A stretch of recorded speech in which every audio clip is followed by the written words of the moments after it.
We're going to go through an exercise involving a light to medium TheraBand that's tied to a very sturdy surface.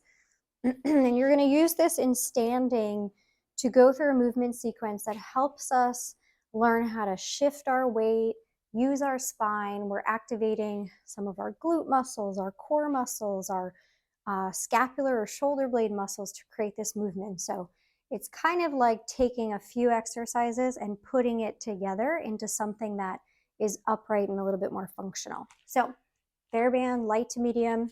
You're going to start with, this is my right arm, so I'm holding the TheraBand.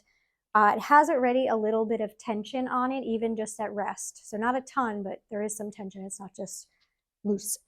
My feet are staggered, so I'm facing away from the point of resistance. And on this side, if I have the band in my right hand, my right foot is back. So you should be able to see my staggered feet. Make sure they're not largely staggered, they're just a little bit staggered. And I'm sharing my weight mostly between the 2 feet to start. Okay, and you could practice the movement without the TheraBand first to understand it. But what you're going to do is you're going to shift your weight. So my weight is advancing towards the front foot, and I'm rolling, if you could see, to the back big toe. So I really have the weight pushing through my back toe to push the weight onto my front leg. While you're doing that, you're going to push this arm straight and you're going to twist a little bit. Okay? And then you're coming back and rotating out of it. Okay? So shifting the weight, pressing the arm, pushing through that big toe, reaching, reaching, reaching.